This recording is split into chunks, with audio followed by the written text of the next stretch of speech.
chosen by you. Forever, I'm your friend. You'll always be right here with me. I'm so thankful for your love. No matter what I do, I know this is true. You're by my side, you'll never leave. I wanna thank you, God, for showing me who I am. You're so good, you help me to understand. We are your sons and daughters. You're such an amazing father. Thank you, God, for coming to rescue me. You're so good, God, you're everything I need. Every minute of every day, I just wanna say thank you, God.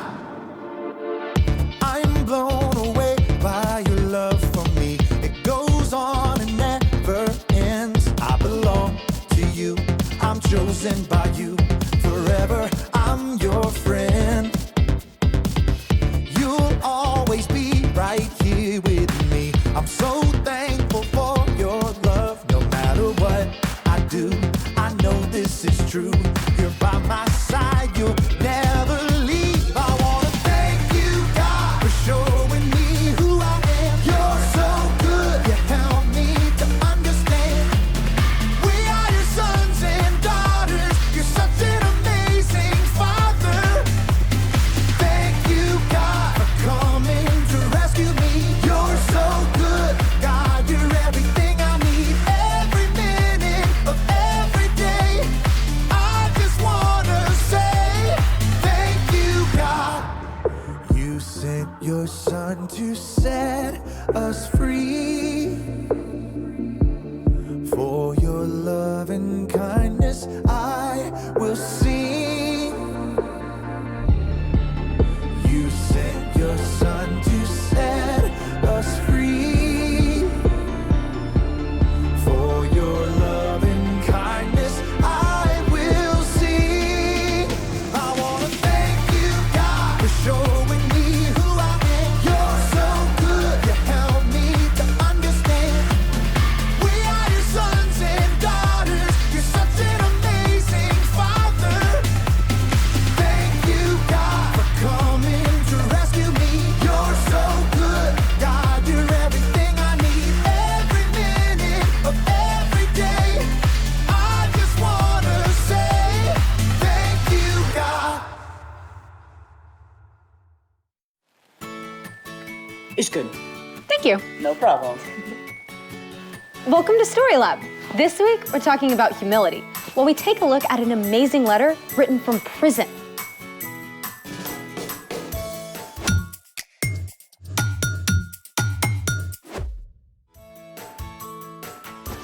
Hey, I'm Sebastian. And I'm Skylar. We're talking about humility, which is putting others first by giving up what you think you deserve.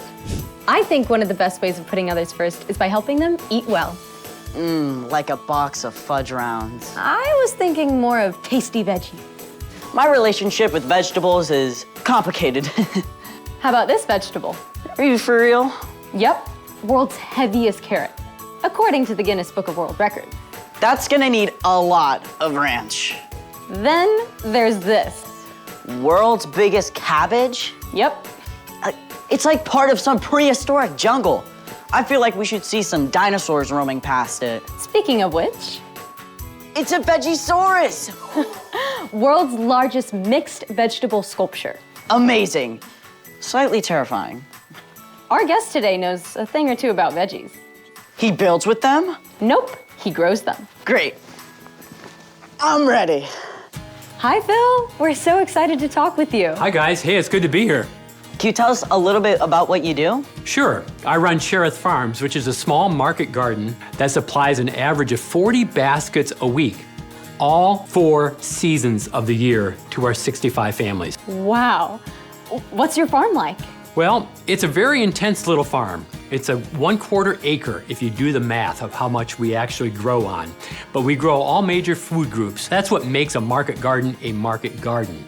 It has a variety of crops, a great diversity of crops, and we grow them all. Everything from broccoli and cabbage and beets and carrots and lettuce and kale and bok choy, onions and garlic, and a lot more. So, any watermelons? No watermelons. The watermelons would cover this entire garden. So you have a special plan of what you plant? Absolutely. I can tell you what I'm planting next year and where I'm going to plant it. We rotate our crops every year into a new space. And so ideally, the same crop isn't planted for almost 8 years if I'm managing the garden well. Wow, that's a long time. Okay, it's easier on the soil and allows the garden to produce very well. A good garden is always giving back to the environment. So it's like you have to get to know your dirt. Yes, and that's where it really gets fun, because in the creation story of Genesis, God tells the earth to bring forth vegetation. I'm always amazed at how the ground can adapt and respond to good care and love with such energy and life, like this. So farming is really a lot of hard work, right? I do work hard, but you know, everyone works hard. I get to choose the times when I work hard. All the vegetables you provide are such an amazing way to serve the community. Well, I'm glad I can do my part. But really, I'm only one gardener. In fact, that's how I sign my emails to my updates of my customers. One of you gardeners. How's that? Well, I love it when people come to my farm to pick up their produce for the week, and they can see where it all comes from, and they can see the person who's actually involved. But in reality, most of our food comes from people that are laboring, whose names we don't know, whose stories we'll never hear, and they have to work under tough conditions. Wow, I never thought about that. Those people are out there in the dirt, they're working in the cold, they're working in the heat, they're working when it's raining, they're working with the frost on their hands, maybe their gloves aren't working that day, but they don't get to pick the days they get to choose. I feel like I should go find a gardener and thank them right now. Well, that's a great way to think about it. No matter what we grow up to be, there's always someone out there working in all kinds of weather conditions and living conditions to provide food for our families. I am so going to look at my food differently. I hope so. Well, thank you so much for being on here with us, Phil. It was a pleasure seeing you all, and I hope you all have a great day. Bye, Phil. Bye. I want a giant, colorful salad right now. As long as there's plenty of this. I love how Phil reminded us to pay attention to those growing our veggies behind the scenes. Yeah. Now it's time for... The story before the story. Today, we're in Philippians, the 11th book in the New Testament. Philippians is a letter written by the Apostle Paul to the young church he started in the Greek city of Philippi. But before Paul, way back in the beginning, out of a deep, deep love, God made an amazing world. But when people turned away from God, the world was broken. God made a plan to draw people back into relationship. So at the right time, God's very own son, Jesus, came to live among us. When Jesus grew up, he traveled from town to town, teaching and healing. But the religious leaders made plans to get rid of him. Jesus was crucified on a cross and died. But early Sunday morning, Jesus returned to life, and lots of his friends saw him.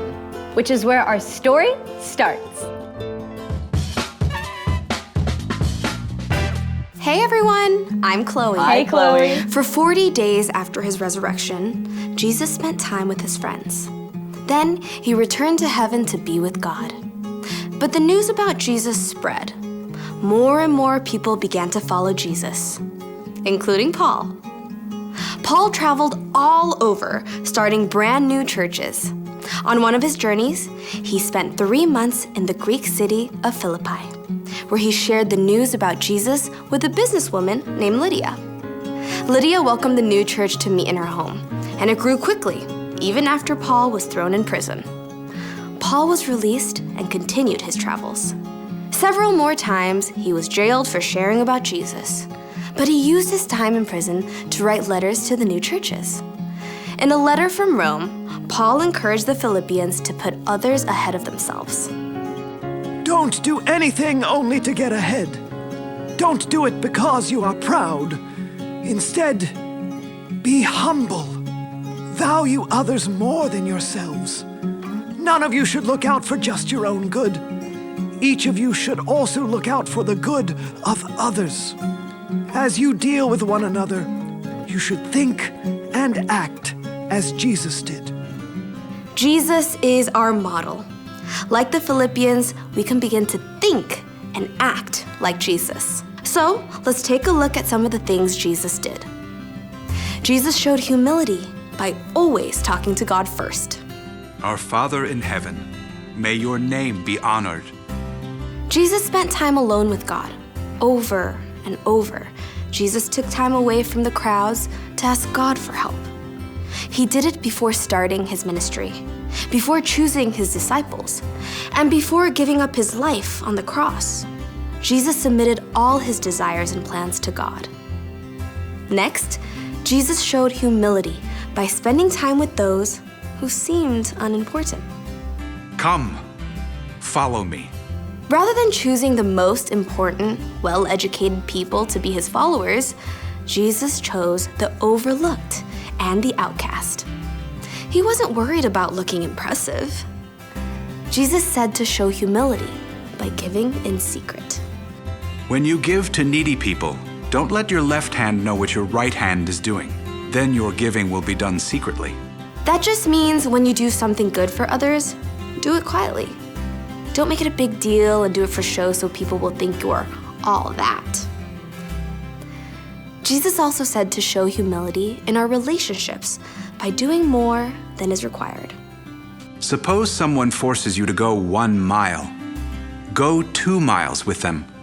Jesus taught that when you're told to do something, do it with a great attitude, and then do even more than you have to.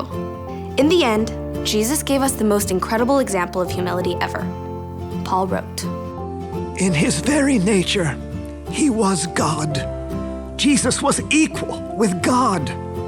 But Jesus didn't take advantage of that fact. Instead, he made himself nothing. He did this by taking on the nature of a servant. He was made just like human beings. He was humble and obeyed God completely. He did this even though it led to his death on a cross. most of us will never be asked to actually die for someone. But every day, we can look for opportunities to set aside the things we want in order to put others first. Because Jesus puts us first. The end. Gotta be honest, this one is hard. Yeah, I mean, it's just so easy to default to what I want and what I need. That's right. It takes practice to pay attention to what other people need. And then to find ways of putting them first. So, what's our part in this story? Well, because Jesus put us first, we can live forever with him. Instead of living for ourselves, we have the freedom to put others first. Just like Jesus did. Just like how Jesus spent time with people who weren't considered important, you can look for the kid that's trying to make a friend, instead of trying to get the popular kids to like you. Or like Jesus said, to give in secret. You could quietly share a snack with a friend who doesn't have one, and you don't have to make a big deal about it. When your mom asks you to take out the trash, you can take it out and then also empty the dishwasher, just like how Jesus said to go the extra mile. None of this is easy to do in our own strength. That's why it's so important to do something else Jesus did. Pray. Exactly. Jesus talked to God first, before anything else. When we take time to do that, we remember how amazing it is that Jesus put us first.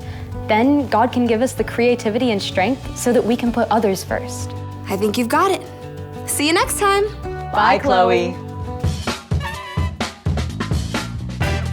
So here's the thing. Put others first because Jesus put you first. Hey, let's go. Where are we going? We are gonna go help Farmer Phil. Okay. Thanks for joining us in the Story Lab. We'll see you Next time. Let's go.